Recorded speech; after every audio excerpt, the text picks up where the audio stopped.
Good morning, afternoon, evening to everyone, depending on where or when you might be logging on to our webinar today. Welcome to today's North American Values Institute program featuring author Helen Pluckrose and NAVI's CEO and founder, David Bernstein, on the topic, what does that mean? Understanding common critical social justice terms in K-12 schools. I am Mark Cohn, National Program Coordinator for NAVI. David and Helen, it's wonderful to have you both on. By way of introduction, David Bernstein is NAVI's founder and CEO. The North American Values Institute, until very recently known as the Jewish Institute for Liberal Values, was originally created to counter the imposition of radical social justice ideology inside and outside the Jewish community and to combat anti-Semitism it fueled. Today, we are wholly focused on K-12 schools to ensure the next generation of students in North America receive an education centered on thoughtful learning, useful skills, and knowledge acquisition, and not education based on radical social justice ideologies. David, it's wonderful to be with you, and we are particularly pleased to welcome someone you've known for a good long while, and I've only known through her writing and commentaries, Helen Pluckrose. Helen, welcome. You are a valued writer among our staff at NAVI because you are writing and researching, highlighting, and exposing the illiberalism that shows up in presumably liberal spaces. Through your research, most notably the Grievance Affairs Study Project, and borne out through your books, Cynical Theories, Social in parentheses, Justice, and most recently the Counterweight Handbook, you are bringing critical understanding and framing to, well, critical theory. Though I was and am obligated in my own studies to explore philosophy, never has it been a major source of success or deep understanding. It seems that in the era in which we find ourselves these days, we all need to be amateur philosophers. Our goal today is to help parents in particular, though certainly more broadly, students, teachers, common citizens, understand the terms and gain tools for addressing critical social justice. Helen, your most recent volume, provides the tools to be the counterweight, hence the title, to the critical social justice ideology. So thank you. And I know David joins me in thanking you for your work and our discussion on this day. So welcome. Lovely to be here. Glad to have you. So here's where we'll start a little bit. How did we arrive at a place where school parents need to be amateur philosophers? Names like Michel Foucault or concepts like neo-Marxism were not really part of my parenting my children, who are now in their mid to upper 20s.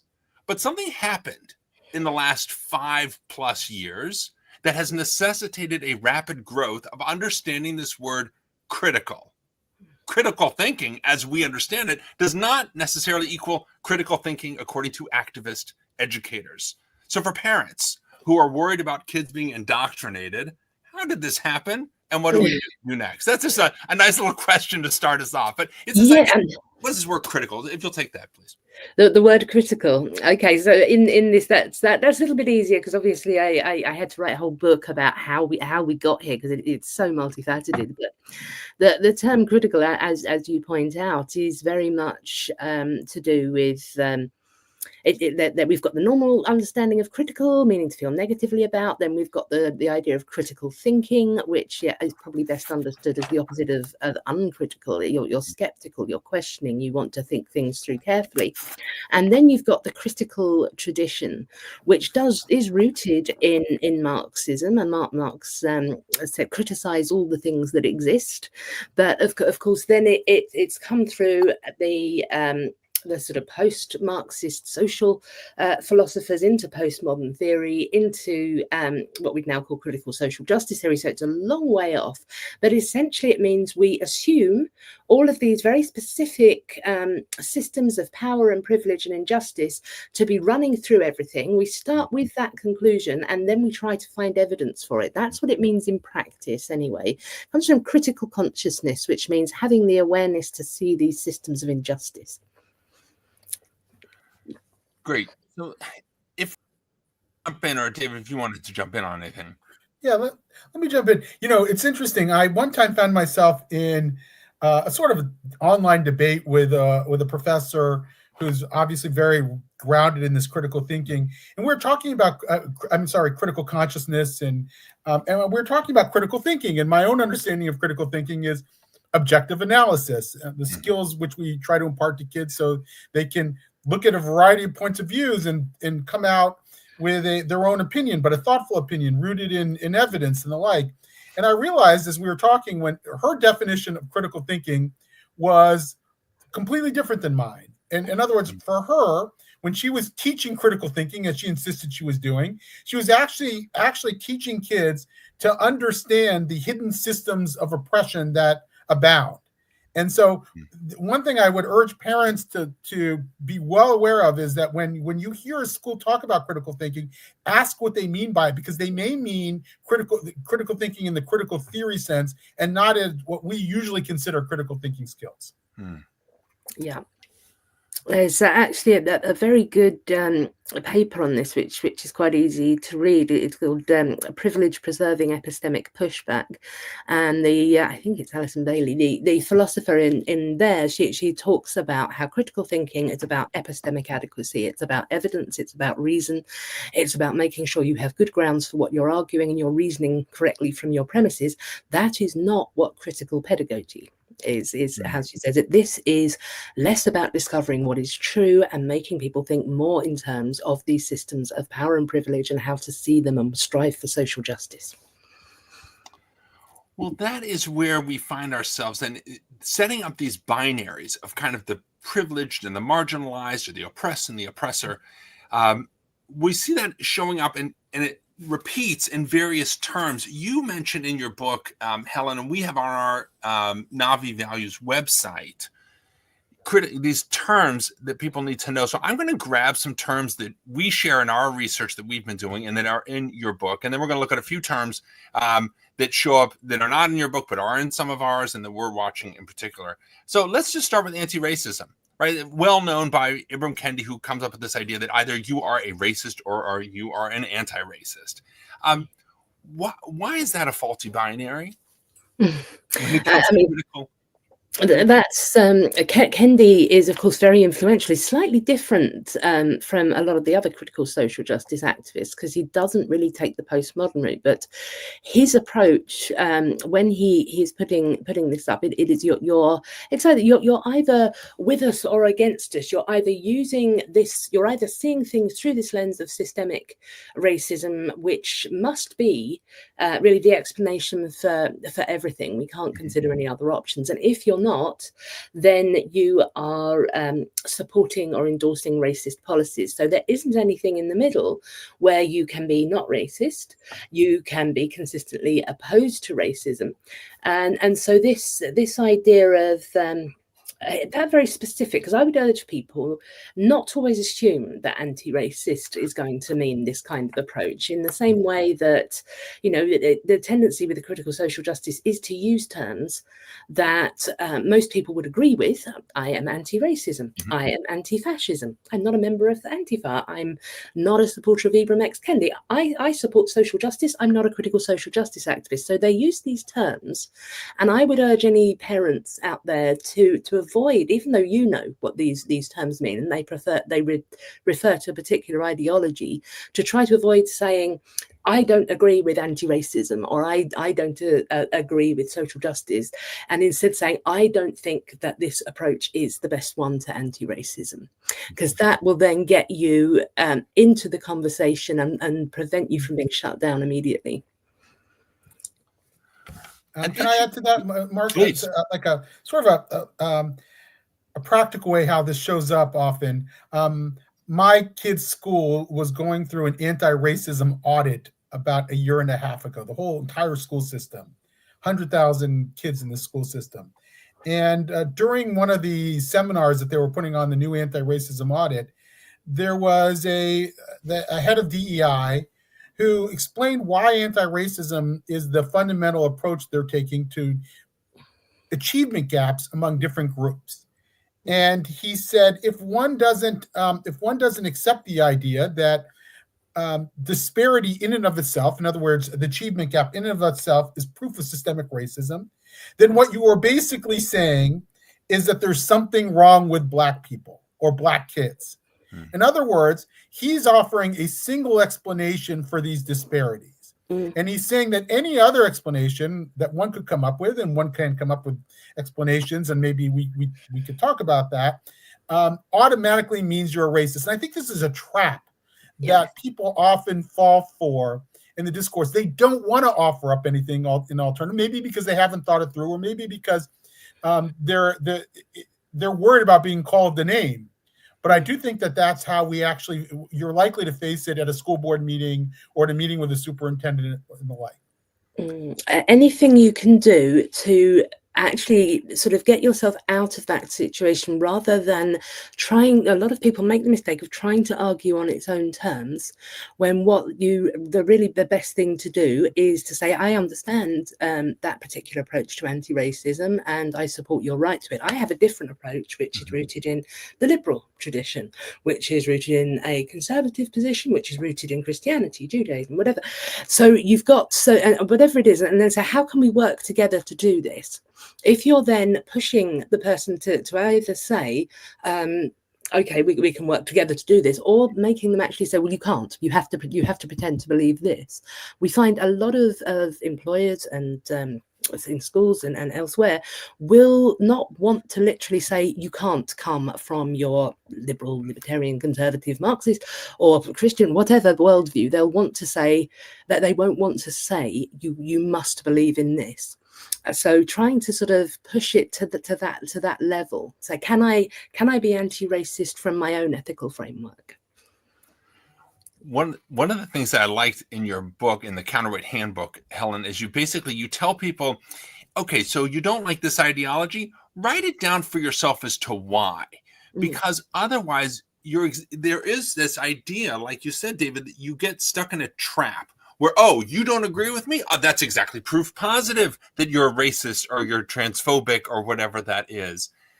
So what if we were to try that for a second? One of the terms that comes up is this idea of decolonizing, right? Decolonization. So can we take a minute to think about what that term is, how it shows up, and then how could we frame it, or how could a parent come along and say, wait, you're trying to decolonize my kid's curriculum? What do we do with that? I think the best way to come at decolonization, which is of course referring to things that aren't literally colonized, but is generally claiming that empirical research, reason, the texts that have been used in a certain country, anything that is Western is a form of imperialism, and that we need to dismantle, not only include more sources from different from different areas, from different groups, but actually decolonize our thinking until we don't think that that this is the way, empirical research is the way to go anymore. So the best response to that is to point out that that is itself a colonialist attitude, to claim that the West is rational and evidence-based and rigorous, and everywhere else has a completely different way of knowing that is rooted in stories and myths and lived experience, is precisely the narrative that colonialists used to justify colonizing the rest of the world. And it's deeply insulting to all of the scientists, educators, doctors, philosophers who are from the rest of the world. They don't particularly like to be told that, evidence, reason, science, etc. isn't for them. Yeah, I'd like to add to that. We're seeing this everywhere, this idea of decolonizing. You can be decolonizing the curriculum, and you can't find well, you might be able to find, but it's not a lot, many ed schools in the United States, at least, where they're not talking about decolonizing the curriculum. And you'll talk to a recent grad from, let's say, a master's program in education, and they'll tell you that almost their entire training was built around decolonizing the curriculum. I know that we're seeing this in other fields, decolonizing psychology, decolonizing social work. There was a recent example where there was a young woman at Columbia who was complaining that the university shut down their protests in the social work school around the Israeli-Palestinian Gaza conflict. And she was saying, we were taught to decolonizing social work, so how can we not support decolonizing Palestine? And I'd like to show that clip to Jewish groups. And I say, what stands out to you about that? And they immediately jump to her position on the conflict with Gaza and Israel. And I'll say, well, wait a second, what about decolonizing social work? What do you think she means by that? And what she actually means by that is a very strange inversion. And I'd like to get your thoughts on this, Helen. She's saying that social work should move away from an emphasis of getting the client to adapt to the society as it now exists, to resisting and recognizing and resisting systems of oppression. So that is what she's being taught. So the client is no longer trying to adapt. The client is now resisting the system that's holding them down. And I think that's what you'll find in psychology and other examples of decolonization. What are your thoughts and experience on that? That's where I've heard it most, and the groups that I've supported it with is in psychology and therapy, also in social work, sometimes in nursing. All of these kind of approaches, the idea of that the society needs to adapt to a very narrow view of what a certain group of people do. So, for example, in particular, this is a problem I've been working with most recently in New Zealand. We've got now a very narrow idea of what Maori believe and think, and then you have to decolonize everything to be respectful of that, even though Maori are very diverse thinkers. And this is a problem, and it also isn't helping sort of young people to actually operate in the society that exists. And one of the worst things, I think, one of the worst cases I had was a psychologist who was having a problem where if her client was white, she was allowed to assume this person to be an individual, have a number of causes of whatever problems they were having, explore them thoroughly. But if the client was black, then she was required to suggest to them that the problem was racism. So this took that black individual out of the therapeutic setting, out of the evidence-based thing, shut down the options for them, and they just weren't getting the standard of psychological support that white clients were. And when she pointed out that this was disadvantaging black clients, that was when she got herself in trouble. Yeah, we are the fiscal sponsor for a very important emerging organization called the Open Therapy Institute, which helps organize therapists and psychologists and the like to push back against this tendency. You know, in a way, it goes against the very grain of cognitive behavioral therapy, right? Which helps a person, reconcile themselves to the reality that exists. And this is telling them something completely different, that they're complete victims. It's the exact wrong mindset for well-being. And I think it's important for a variety of reasons that we push back against this. It only furthers this idea also of putting people in a box, saying this is where you belong. You are from this group, and therefore that's what it's going to be, which feels to me another term that shows up, of course, is this idea of whiteness or white supremacy culture. I can long remember whenever I go into a doctor's office or whatever, and you have to check off what your ethnicity is. And so I know I'm not black, and I'm not Hispanic, so I guess I therefore must be Caucasian. And yet I've only seen myself as a Judean because I come from the land of Judea, but that was never really an option there. So how, where does whiteness, I mean, these terms all dovetail one with the other. How do you push back, or how do you respond when someone says, no, you have to put yourself in as white here, and therefore we will treat you as white. So the concept of whiteness, I mean, it does have, and so many things do, and this is why I always say to people that look a bit more deeply before objecting, if you have that base knowledge, because there is a legitimate use of it. Different groups have been considered white or not white, depending on politics, and so there is. But generally, when you hear whiteness in relation to white supremacy culture, then what you're looking at is this assumption. And I think perhaps it would be helpful, because it underlies everything, and you mentioned Foucault at first, to just kind of set out the very simplest building blocks of this framework, which is to do with knowledge, power, and language. And it is a belief that the powerful, they get to decide what is and isn't knowledge, and they are the dominant groups in society. So they're the straight, white, wealthy men. They decide what is knowledge and what isn't, depending on what suits their own interests. Then they speak in this way. Then all of the rest of us are socialized into this culture where we speak in this way, and we understand this is knowledge and this is not knowledge. And then by the way we speak and we think, we perpetuate these systems of oppression.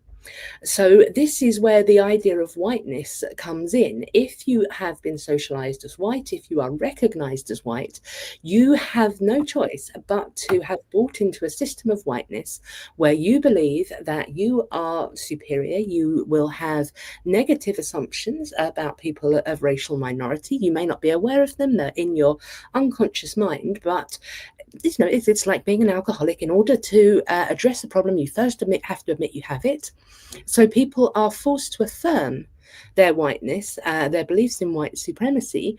And when you have particularly young people, there really isn't very much difference in affirming that you believe, say, Black people to be unintelligent and criminally inclined, than actually believing that. So my concern is it really is at root teaching people to hold racist ideas by compelling them to pretend to hold those racist ideas, and that it's virtuous to affirm that you do hold them, admit that you hold them, and then dismantle them.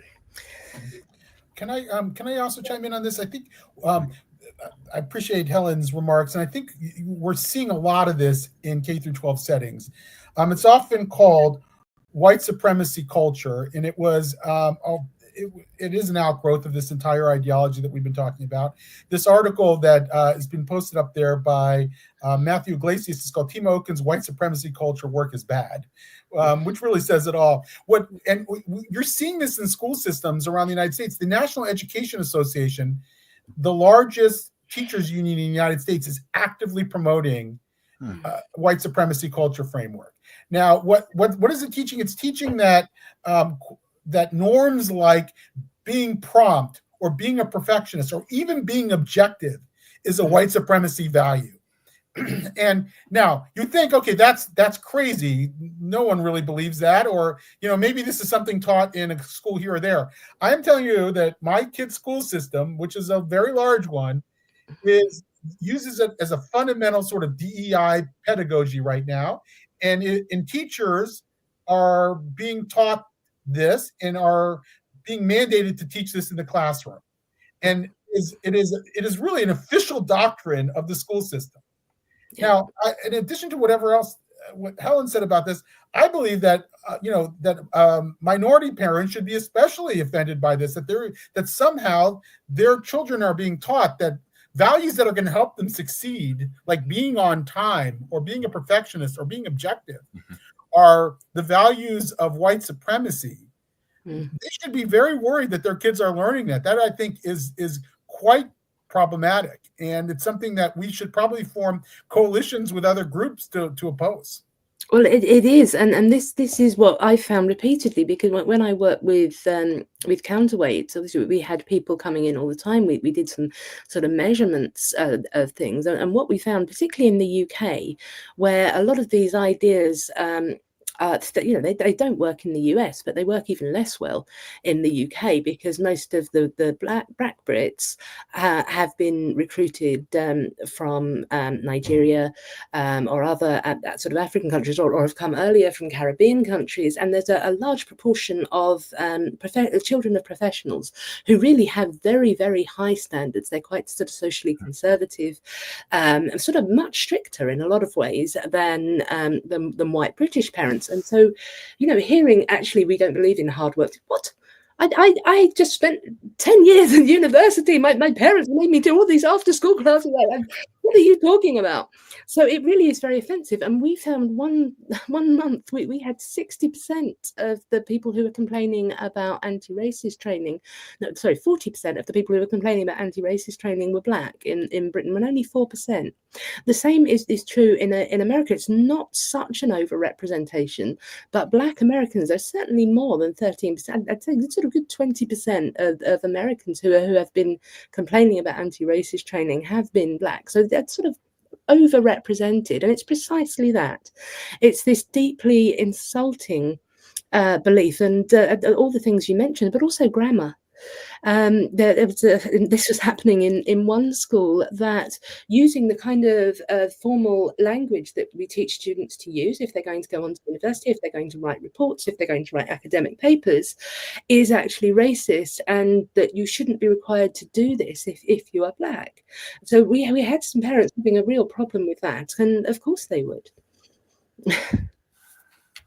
Boy, it just makes me want to scream sometimes when you just think, how do we move forward into a world? Because those are having those kinds of standards. Where my mind went, I know this is a bit far afield, but Ta-Nehisi Coates wrote a book this past summer, I believe. It was called The Message, and he had gone to Israel, what he would call Palestine, and he travels in 10 days. He somehow figures he's understood now the entirety of the Israel-Palestine conflict, and he basically says that he sees an Israeli soldier who's Ethiopian by birth, so very dark-skinned, but says, no, this soldier is actually white. And it is just astonishing to me that it removes this whole idea of agency of the individual, who may be any number of shades of color, to say, no, this is a value, whether it's, in that case, serving in the Israeli army, or simply being on time to class or your job. That is somehow a white supremacist view, and if you participate in it, now it doesn't matter what your skin color is; you are simply white, which we code as bad. I almost think this is a positive development, that this is being said out loud, because we have this sort of progress from a place where people believed this about black people and other people of racial minority, and they just said it uncritically, and it was a white supremacist idea.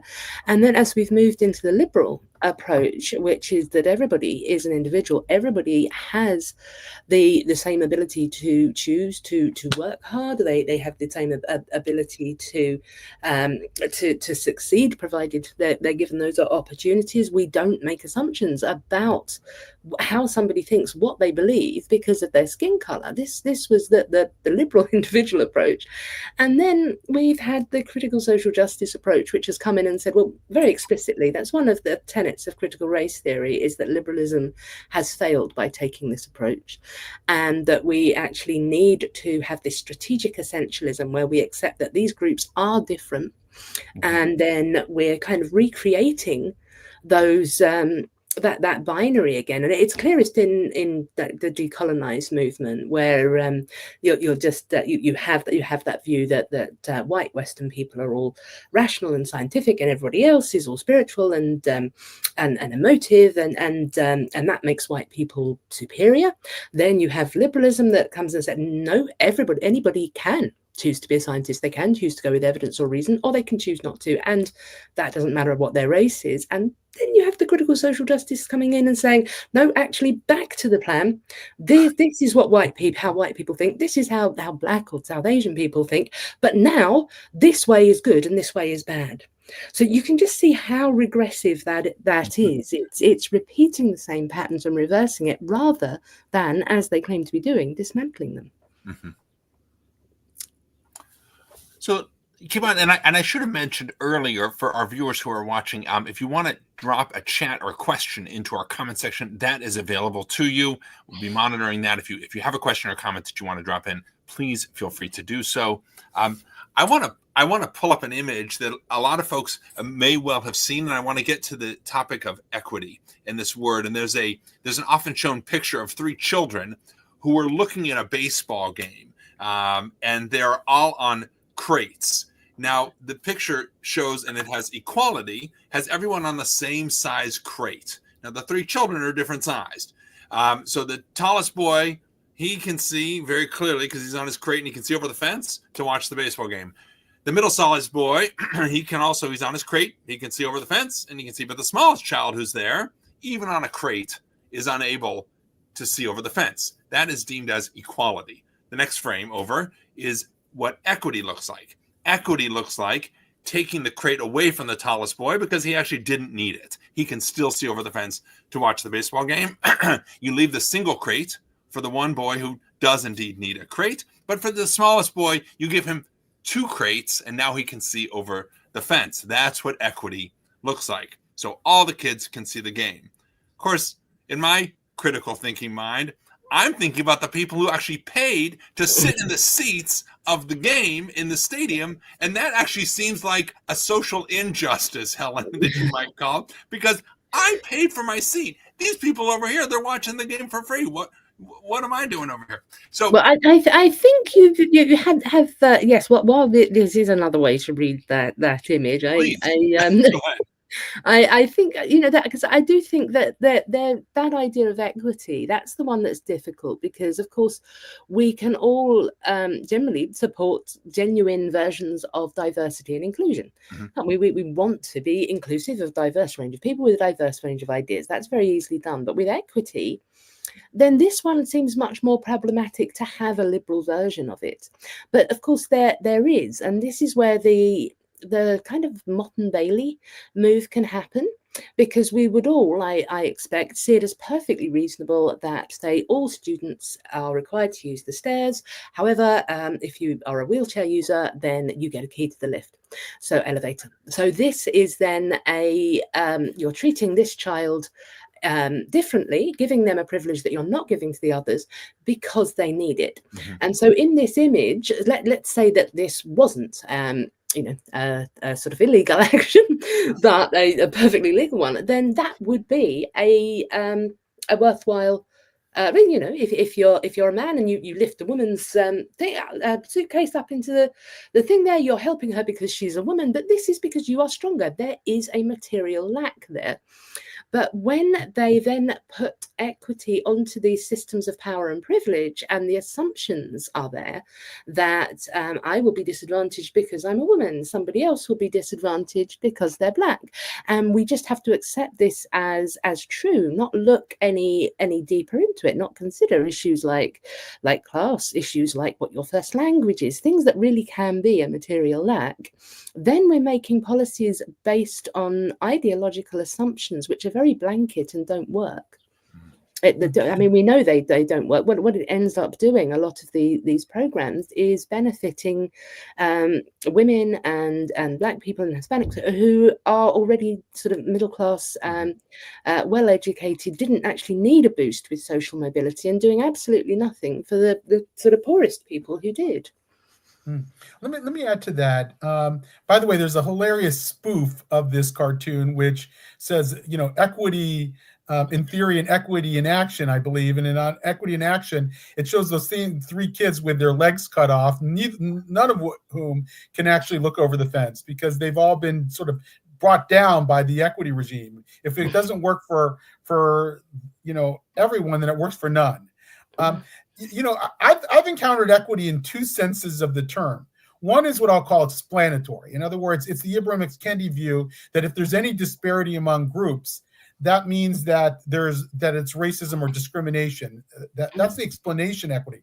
But then there's sort of equity as a set of policies.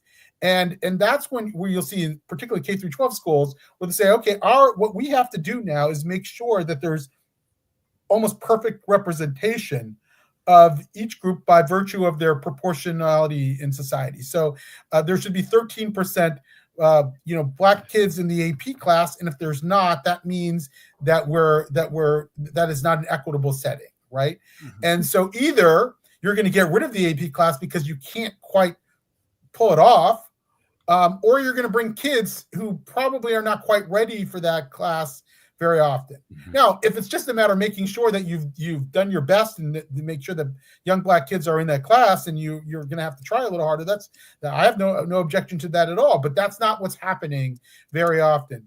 And you have school systems that have fundamentally changed their way of they understand themselves from how are we performing on very standardized tests? I'm not necessarily a fan of the standardized testing, but that's how they traditionally looked at themselves on average, to what is now the student achievement gap among various groups.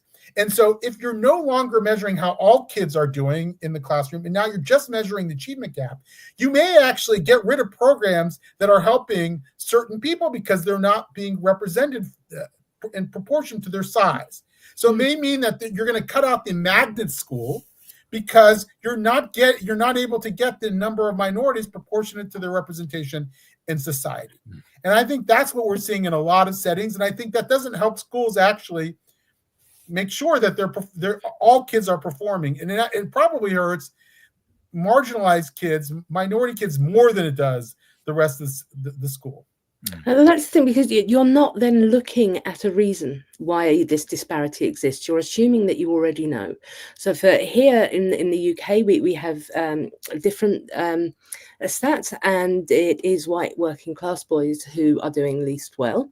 And so there have been aims to get, there's been sort of scholarships for white working class boys, and I was on the radio talking about this.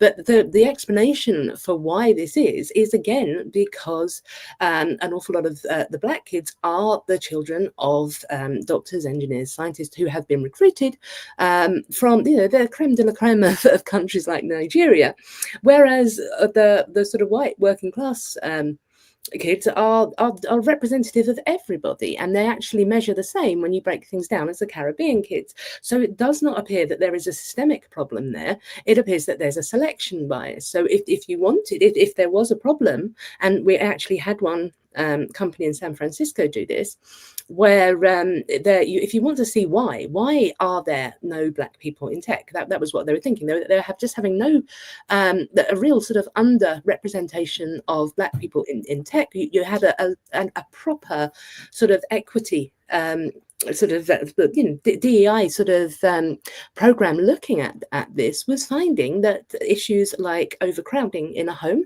making it hard to do homework, poverty, make it, and they didn't have internet access or a laptop at home. So there was a thing then that they could do, in which they could have a 6-week program. They could provide laptops to it. They could introduce kids to coding, and this was actually genuinely helpful. Whereas trying to say, well, no, we'll take these kids who are having these material problems, and then we'll put them in this class, which they have not been able to do because they don't have a laptop at home or something, is just going to cause more problems. So once you assume that the reason a disparity exists, I mean, in other cases, the reason a disparity exists can be because of sex differences. For example, we had an issue with the RAF trying to get more women into the Air Force, and it does seem like men are more likely to want to go into the Air Force. It seemed to be solving a problem that it wasn't clear existed. So once you've decided that the problem must be discrimination, whether it's the messaging that we're giving to these particular group of people, or it's specific discrimination on that level, you're shutting down any possibility of looking at why that disparity really exists. And because I'm on the left, and I'm on the economic left, so I will always go for a class-based focus. And this is why so many of us, we get so frustrated with this thing, because it just doesn't do what it says it's going to do. It does not improve the situation. And we found in my book, as you were saying, it looked like there were 9% fewer Black women in managerial positions after 5 years of DEI programs than there were if you hadn't had one. And this is because you're just taking exactly the wrong approach, alienating everybody, trying to adjust things at the top end rather than making the effort of doing the research to see, does a disparity actually exist? If it does, is it a problem? It might not be. Nobody, for example, is rounding up Indian born people and forcing them into medical school. This is just something that is highly prized within Indian culture. There's nothing to fix there, and nobody suggests there is. If there is something to fix, find out what it is, and then you can posit ethical solutions to it, which are not discriminating against anybody, but is filling that material lack. Beautifully said. And what I'm thinking of is the proverbial, if all you do is walk around with a hammer, everything looks like a nail, right? I mean, so sometimes, sometimes it really is a nail that needs to be use a hammer, but often it's not. And to, you're bringing in this idea of nuance. We need to contextualize. We need to look at the full frame and what's happening here. I want to move on and look at a couple of terms that we're seeing here. They're not some of your terms, Helen, though I suspect you've probably heard of them anyway. And I want to look at this idea of liberatory education, which focuses on centering experiences and narratives of marginalized communities as well as social justice. Now, here we're getting a little bit into my area of specialty as a rabbi, which is theology. Now, liberation theology is the idea that God supports the oppressed and is about liberating those held down by oppression. Now, coming from a people, the Jewish people, whose master story is literally that of having been slaves and brought into freedom, I want to say yes, that is the first half of the Exodus tale. But the second half is when the Jewish people go to Mount Sinai to receive the Torah and live a life of obligation and commandment. In fact, while we were victims to Pharaoh, we left victimhood in exchange for personal and communal responsibility. So liberatory education seems like a nice idea, helping students to take personal responsibility, but it focuses too often on teaching how to dismantle systems of oppression or presumed systems of oppression. In our current climate, it looks like teaching the story of Israelis and Palestinians and delights in highlighting the oppression of Israel and the degradation of Palestinians. So, David, I wanted to ask you, what are some examples that maybe we can show or think about from NAVI and some of the families or people we're working with in some of our key cities like Philadelphia or Chicago, where we're starting to see a little bit of an impact or things that parents can actually do? Yeah. So this term liberatory, let me just start there for a second. You see that in some places and not others. In California, the liberated ethnic studies model is really liberatory education. In other places, I've seen them and heard them call this in Evanston, Illinois, for example. They'll talk about a liberatory educational program, and it's really the exact same thing as the liberated ethnic studies model in California. So many of these terms are synonymous and are used for political reasons sometimes because maybe ethnic studies got a bad name and schools want to avoid the controversies they're facing in California, so they call it something different somewhere else. Once something starts to gain controversy, you'll see this sort of shift in language, and you have to be alert to it. You have to ask the people what they're talking about. You have to read their documents carefully to understand what they actually mean by it. So we're seeing this in all kinds of places, and the question for us always, and this is a really tough one. I have to admit, I struggle with this a lot. To what degree should we spend time trying to dismantle these concepts or talk about how they're radicalizing our kids? And to what degree do we just say these are huge distractions from the core educational mission of a school and really leave alone this complex terminology? Recognize the terminology because it tells us there's a problem, but then say, look, have you seen the national report card on student educational achievement? We're seeing tremendous slippage in literacy and in numeracy. And here you are bringing in approaches that seem to be distracting us from that core educational mission. So you could argue that that's a better approach in many settings. And I think, the marketing people that we talk to will steer us in that direction. And we are trying to get parents to do that. I do think that that's a potent set of messages to school systems that we're really just missing the mark on education, that this is not how our kids are going to become better students and better citizens of a democratic society by spending time here, and we should spend time, back in the basics. But liberatory, but we're seeing this nevertheless, and we're in some ways we're trying to raise awareness among parents that these problems, that these terms and these concepts and these approaches to education are feeding, the radicalism, the sort of country self-hatred. I think you'd see this in the United States and Canada and other Western societies, where they learn to despise their own societies and their own histories rather than understand them in all their complexity. And so we're trying to talk to our own people who are likely to join us at the school board meeting in one way, so that they can recognize the concepts. And then how do we then talk about the problem in a school board meeting itself? And that's where we might say this is just one monumental distraction. But I'd love to hear Helen's point of view on that. No, I think that's right. The thing is, though, to get to that point in practical terms, at the moment, a lot of parents, a lot of employees are going to find that they have to navigate this field. So a lot of what I do in my book and the consulting I do now is trying to make this process as short as possible.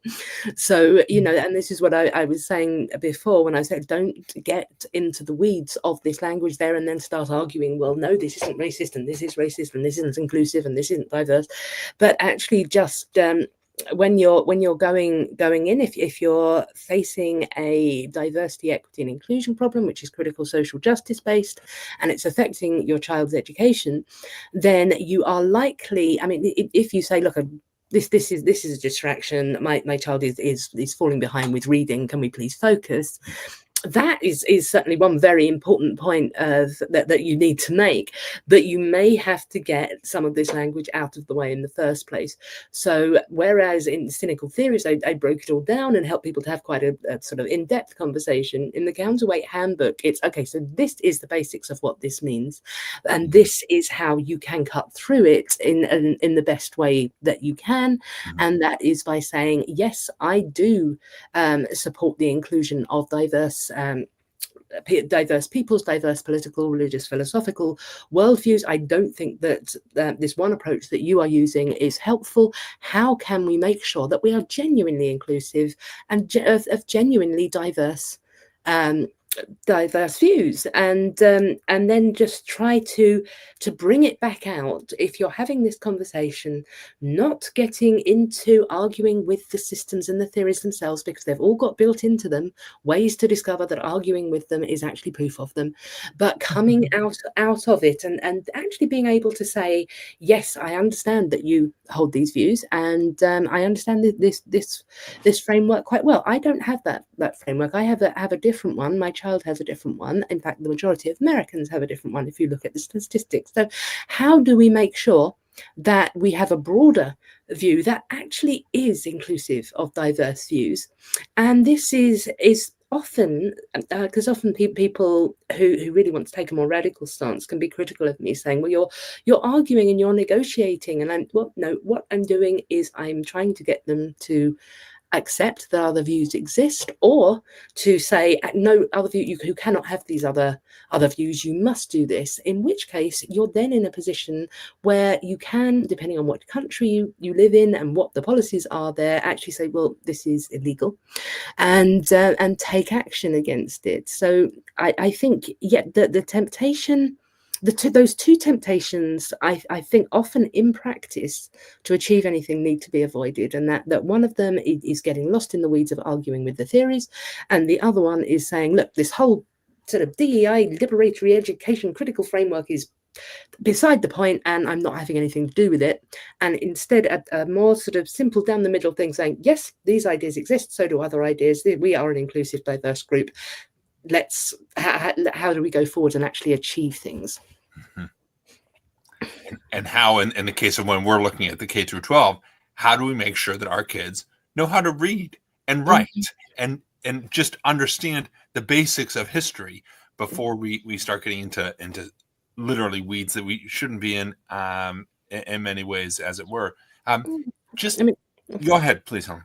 I was saying what I have argued before is that older children, as you get to an age where they can start studying philosophy or political science, and for us that would be really at A level, so 16 to 18, then of course, that is when you have those books in the library. That's when you present a range of different ideas. Prior to this, then it really does have to be much more general. It does have to be much more core skills focused. And this is an argument that I think parents can successfully make. And I disagree with some people who say, well, no, you should never have any of these ideas. In a school library, you should never address them, because this doesn't help the child who is then going to be going into a university, who is then going to be going into a workspace, if they haven't encountered these ideas before. What I'm always pushing for is to say, yes, let's have these critical theories of race, let's have these theories of queerness and disablism and all these other things. If kids want to address these, if you want to have philosophy or political science classes, let's have them out there, as long as they are presented alongside counter views, as long as children are taught how to criticize them, as long as questions like, so here is a passage from Ibram X. Kendi, what would you agree with this, and what would you disagree with that, and getting them to know that it is actually okay to have a counter view, that this doesn't mean that you are racist. Yeah, let me add to that, Mark. We once worked with a teacher who was a similar mind on these issues, who brought this to his, I think, 10th graders. What he did is he had them read passages from Ibram X. Kendi, How to Be an Anti-Racist, and then John McWhorter, the African-American linguist from Columbia University, is some passages from his critique of Ibram X. Kendi. And he did it with a few others as well. And what he found is that the students, once exposed to the critique, actually were much more drawn to the critique than they were to the sort of anti-racist pieties that they had been mostly exposed to. So I always tell people, look, Ibram X. Kendi may be no paragon of scholarship, but as Helen was saying, he's being read, and so you might as well expose kids to this early on and show them the critique of it and let them make their own opinions about what to believe. I think that's a genuine liberal education, and that's what kids today are being largely deprived of.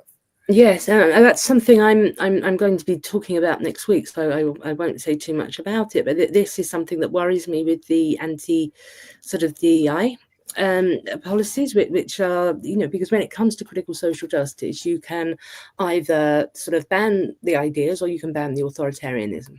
And I think that's possibly the sort of policies which are saying, well, we just are not going to have these ideas at all. That's certainly very acceptable for children with an age appropriateness thing. But once you're a bit older, when you can consider ideas, then you're really losing the opportunity to properly defeat those ideas. Because as you said, this is what's going to happen. If you've got theories of queerness, you've got theories of race, and you're then expecting teachers at any level, university or school level, say, yes, you can teach these, provided you're also engaging with counter arguments. We need to have competing hypotheses here. We need you to demonstrate that if you present these ideas to children, you're also presenting them with other ideas, and that counteract them. You're getting them to think about it. And then this is when we find that these ideas are going to be seen as having the flaws that they are seen at, that they do have, because that is, and I'm just not surprised to hear you say that, because this is what we find over and over again. If you try to ban something, what do teenagers do if you try to ban things? It's just really not a very good idea. They run right after it. Listen, and I know both of you have written on this very topic, which is that of free speech. We want free speech. We want a free marketplace of ideas where we can hash these things out. And ideally, of course, we might want our idea to rise to the top, but we want to be able to have a place where we can talk and open up and expose that which we believe to be right and just, or that which is wrong, and have the discussion. If it's simply removed off the table, then yeah, certainly a 16-year-old's going running right after that. But at the same time, as much as we want free speech and open critical minds thinking, there's a Jewish teaching of teach to the child, understand the age. And when we're working with K through 12, and particularly say that K through 6, those are remarkably sensitive years, and not everything needs to be taught at every grade. You have to mature into any number of topics. And so when it comes to issues related to gender or sex, we can't, a K through third grader, why would we be bringing certain ideas forward, or at least bringing them in the way that often happens? So we just have to be very careful in how we do those things. Go ahead. I mean, one of I think the most upsetting case that I had at a school was that the child was 8, and he had been taught about the history of slavery, and that the way that it had been presented to him, it just was not an age-appropriate way. That they tried to deluge him with too much information, too much theory, and to the father's horror, he saw his son and friend playing in the garden at slavery, and finding this mutant, and then they say, we used to be in charge of all the black people, and they had to do what we said. And in his childlike mind, he was imagining something, I think, like the minions from Despicable Me. He had this very, it just was not emotionally mature enough to understand what was going on. It was almost as though he'd just found out that he was royalty or something, and he was acting out this historical thing. And the father was so furious, and he was trying to write to the school saying, you are making my child into a white supremacist. We have always told them that all people are equal, and now they suddenly think, he suddenly thinks that white people are superior, and he thinks that's really cool. And this is, I think, the worst outcome I've ever seen of a school trying to present a really complicated history to children whose understanding of oppressive systems really is like Despicable Me. Mark, I want to comment on something that Helen said, and Helen, you had talked about why you're against schools or governments trying to actually prevent these ideas from being discussed at all. Sometimes they're referred to in the U.S. as divisive concepts, and there are a couple states like Florida and Texas that have specifically tried to ban the teaching of divisive concepts. Now, I oppose that because we should instead try to teach divisive concepts, just make sure that we're teaching a range of views. I think this gets more complicated in DEI, and maybe I'd like to get your read on this.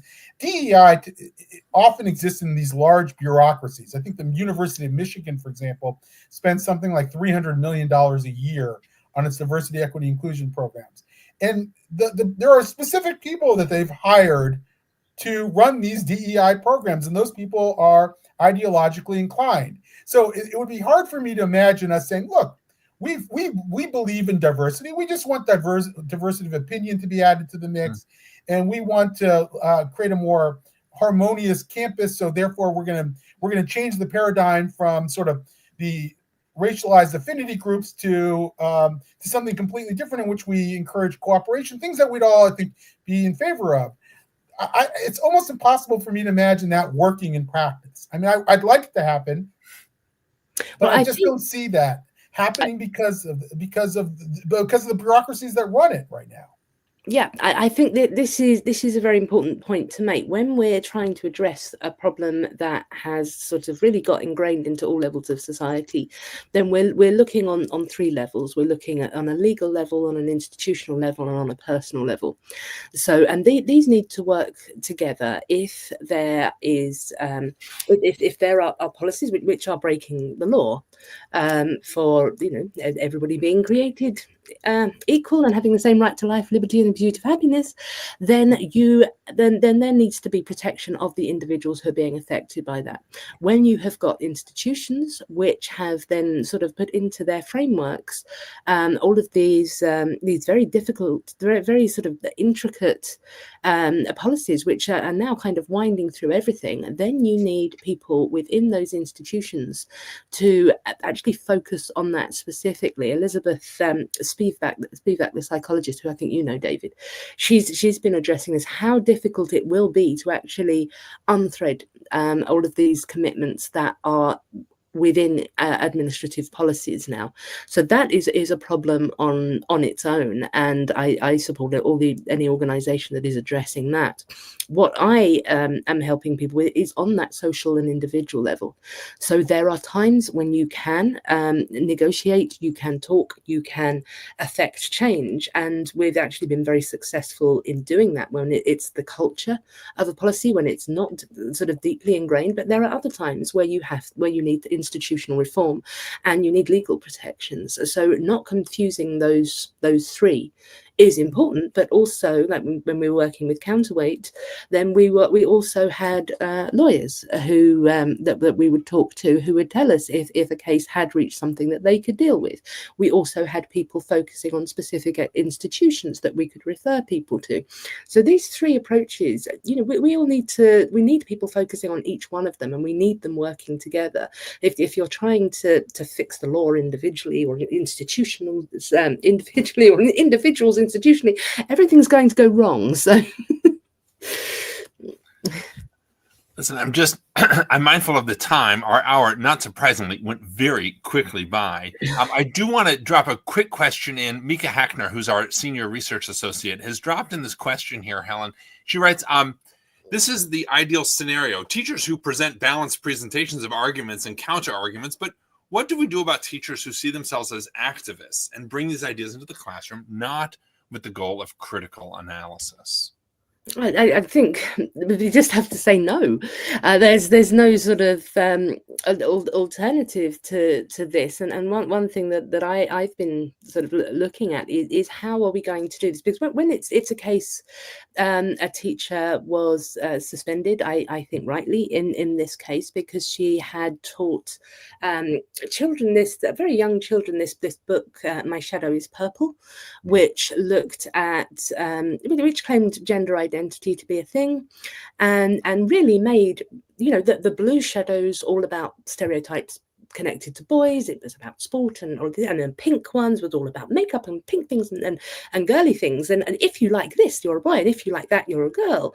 And she said, well, I didn't know that was divisive. How would I know? Well, why didn't you know? You are an experienced teacher. You should have known. You should know that a belief in gender identity based on certain traits is a specific ideological idea. It's disagreed with by most people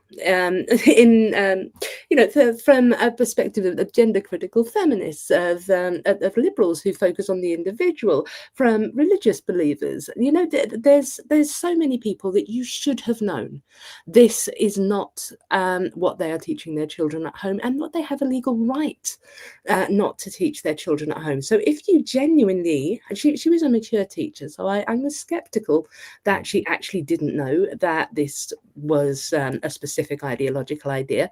But we are now facing people who are coming out of university, and they could be up to 30, who genuinely are confusing one particular political ideology with just being a good person, who really haven't been exposed to those other ideas. So what do we do about those? I think that is a very good question, because a lot of employers particularly are saying, I don't want to just fire all my staff, but I do need to do something.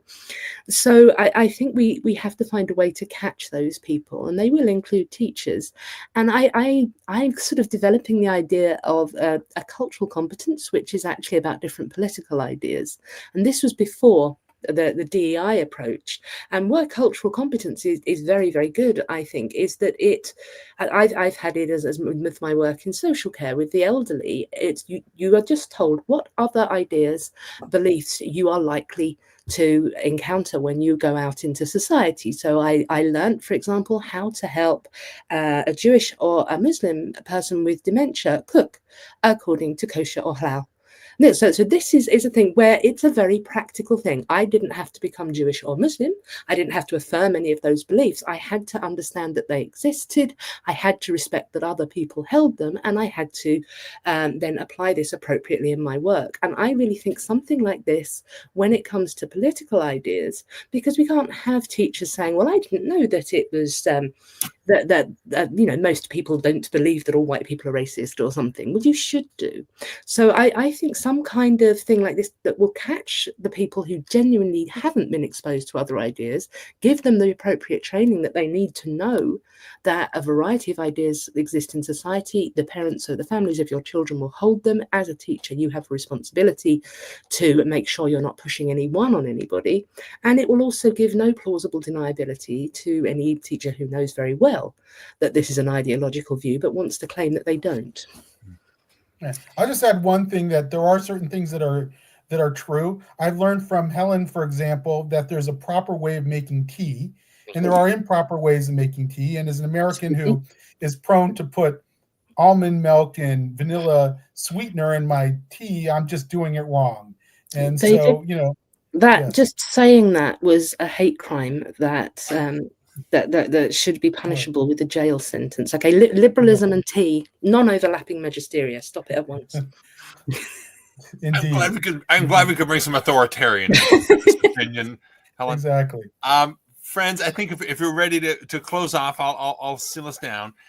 Thank you for joining us today. David, thank you as always for your leadership, for your teaching. Helen, thank you for your writing and your speaking and giving voice and tools to those who are in the workplace or in the classroom, the living room, to know how to frame the discussion and not feel like they have lost their minds, but rather can respond with reason and clarity in a world that often feels unreasonable and murky with cynical, anti-Western, anti-liberal, anti-Semitic, anti-American thinking. To those of you tuning in, if you're not currently a subscriber to our newsletter, if you are looking for important background material on topics that need further exploration, or if you would like to contribute to our work, please visit us at www.navivalues.org. Stay tuned, as we are going to be continuing our work in the K-12 education space, namely in New York City, Philadelphia, Chicago, and Los Angeles. The partnerships that we are making and the lessons that we are learning target those towns specifically, but assist parents and educators nationwide. Reach out if you need help or want to learn more at info@navivalues.org. You can also check out our website and the K-12 Trackers Substack to learn more. Helen, you can't imagine all the information that we are putting up there to see what's happening in K-12 spaces. And the website for that is k12trackers.substack.com. We wish everyone a good rest of your day. And remember, you can be the counterweight by bringing principled understandings to an illiberal world. Thank you so much for joining us. Thank you, Helen. Thank you, David. Thank you all. Nice to see you. Bye-bye. Bye-bye.